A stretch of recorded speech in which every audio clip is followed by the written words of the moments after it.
adalah Abdullah bin Abbas. Abdullah bin Abbas ini sepupu Rasulullah, dari kecil dia sudah masuk Islam. Abdullah bin Abbas ini Allah memberinya kelebihan kecerdasan.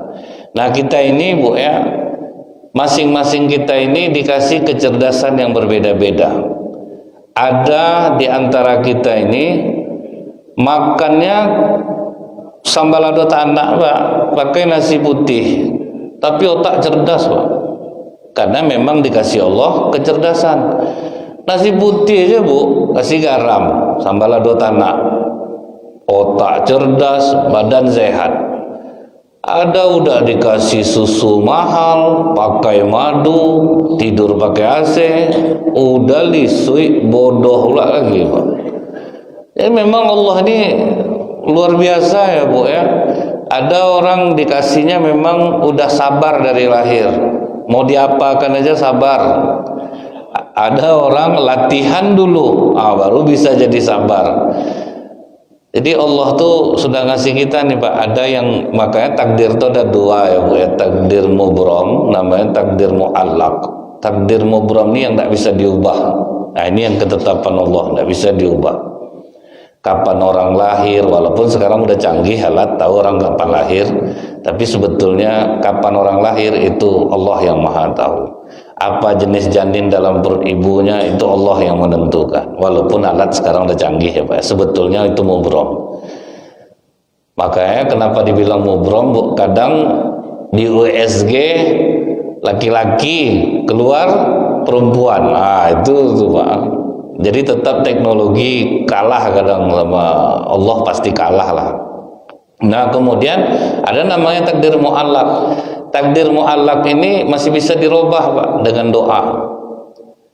Misalnya kita ditakdirkan Allah bodoh, kita cari takdir pintar. Ditakdirkan Allah sakit, cari takdir sehat. Itu namanya masih bisa diubah dengan usaha manusia. Nah termasuk masalah kecerdasan itu kadang memang Allah yang menitipkannya.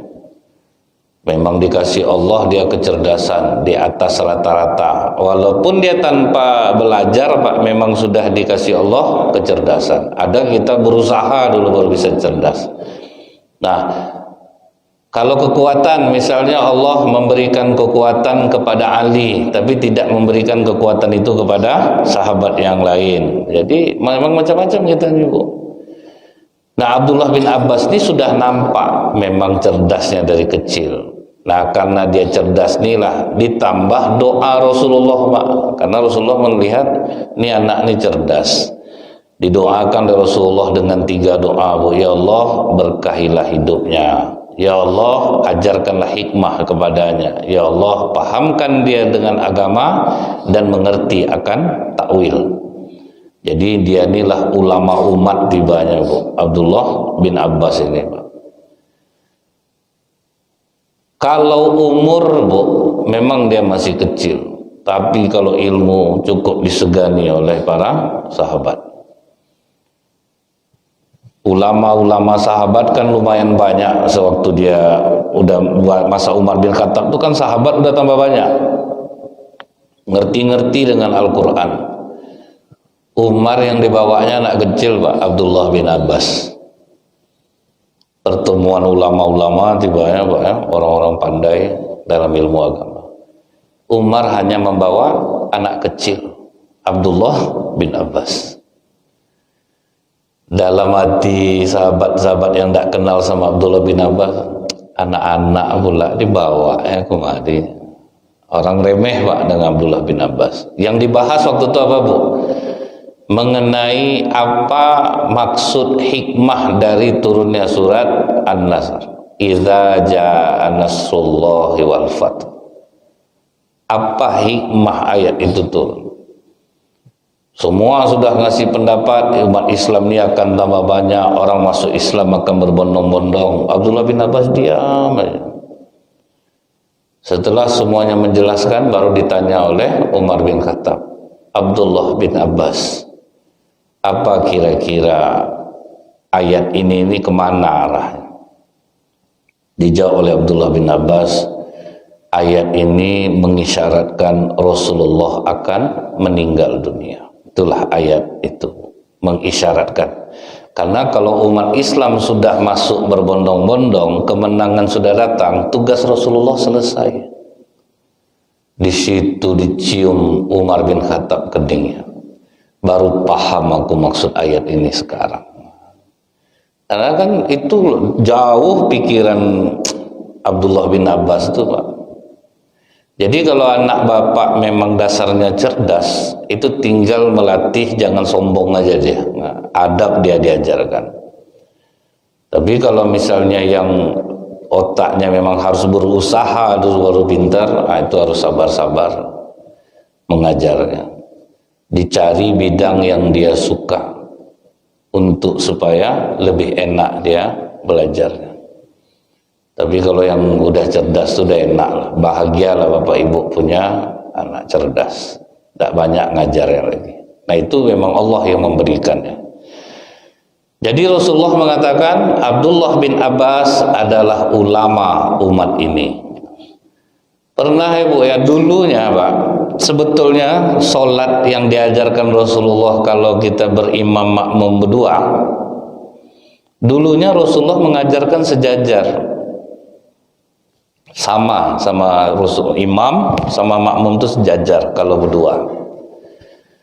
Waktu itu Rasulullah sholatlah bersama Abdullah bin Abbas, disejajarkannya sama dirinya Pak, oleh Rasulullah. Begitu Rasulullah takbir, mundur dia ke belakang sedikit, ditarik Rasulullah dia ke depan, mundur dia balik. Pas selesai agak marah Rasulullah. Kau ada apa kau Abdullah? Aku sejajarkan kau dengan diriku, kau mundur ke belakang. Tidak pantas bagi kami sejajar bersama imam, apalagi imamnya adalah dirimu ya Rasulullah. Di situ didoakan Rasulullah, mudah-mudahan berkahlah ilmu kau ni Abdullah bin Abbas. Nah sejak itulah Pak, imam makmum kalau sholat berdua mundur sedikit ke belakang. Kalau orang ngerti enak ibu ya, nanti dia datang yang ketiga dipukulnya bahu sedikit, bisa mundur. Kalau sempat yang tidak ngerti Pak, pukul bahu, orang ajar ke orang selesai sholat kok pukul bahu, itu yang ngeri ya. Ngamuk lah dia nanti. Mukul, kadang mukul enggak, orang pelan-pelan aja Pak, ini mukul macam mukul apa kadang Pak, terkejut orang dibuatnya. Apa kadang tidak berkelahi gara-gara itu gitu ya. Sama ingat saya Bu ya, kalau kita sedang sholat lewat orang depan kita, lebih baik berhenti selama 40 tahun itu, atau tolak orang itu. Tolak maksud di sini itu nih, apa nak berkelahi di masjid Pak? Tolak betul, tolak apa nih Pak?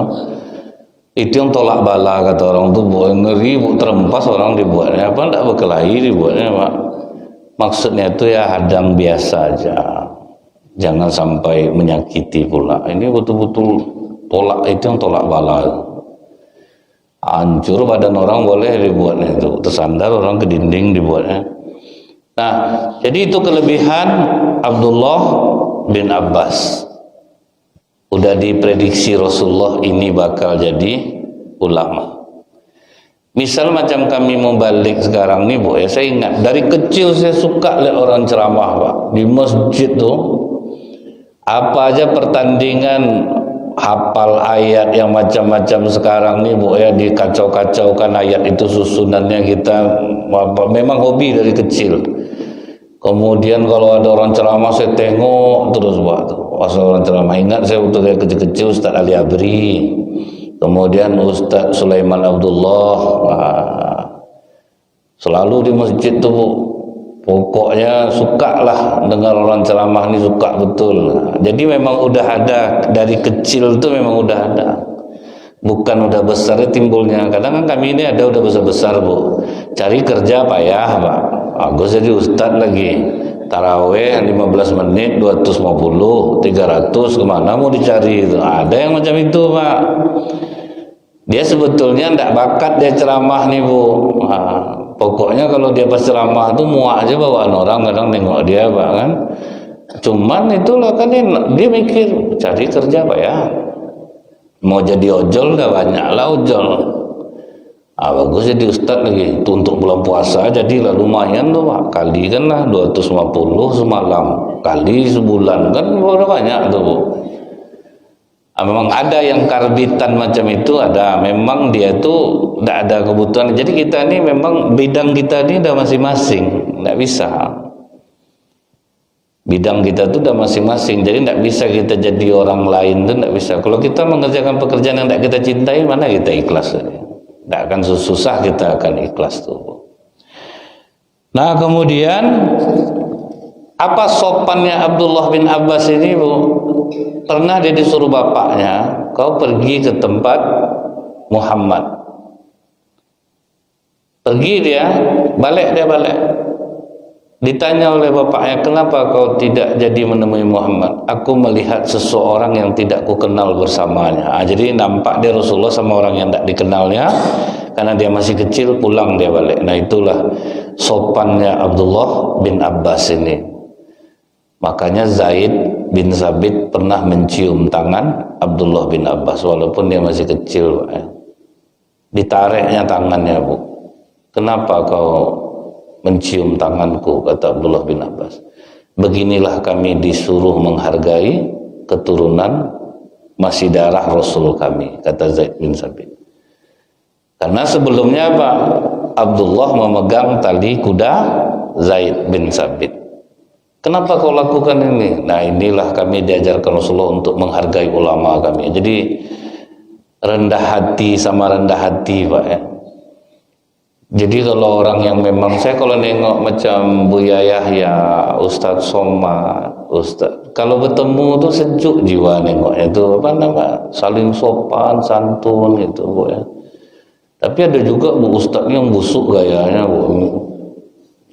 Di apa namanya, di salam orang dia lah ngasih tangannya tuh. Kau nak cium? Dia lah yang menawarkan cium tangannya. Jadi memang kami ini ada juga yang meleset gayanya Bu ya. Dihormati orang jadi sok tuh ada Pak. Saya sebetulnya malas kadang ya Bu, kalau ada orang apa namanya nih terlalu menghormati, terlalu, itu justru menakutkan bagi saya. Takut saya jumpa orang-orang macam itu. Apa namanya nih, takut terserang kita. Iblis ini kan cerdik Pak kan, cerdik iblis tuh, hebat dia. Jadi ini yang dijaga-jaga nih, jangan sampai apa namanya nih kita itu lepas dari adab. Karena Islam ini memang agama yang sangat beradab. Saya pernah nengok Ustadz Bu, takut saya Bu. Macam anak kecil bapak ibu-ibu ini dibuatnya. Itu ada tuh. Jadi ada yang nanya, Ustadz saya nanya, selesai ibu tanya, kemana aja telinga ibu dari tadi katanya. Nggak mendengar sepanjang saya ngaji. Waduh ngeri Bu. Ada yang waktu itu dicemeehnya imamnya Bu. Suara imam bagus, wajahnya kok jelek ya katanya. Ada kok tuh dirumbai itu Bu. Ngeri-ngeri juga muncul kami ini rupanya Bu. Saya itu takut ya Pak. Kadang kita tidak sadar kan Pak ya. Terhina orang nanti terus apa, ngeri memang.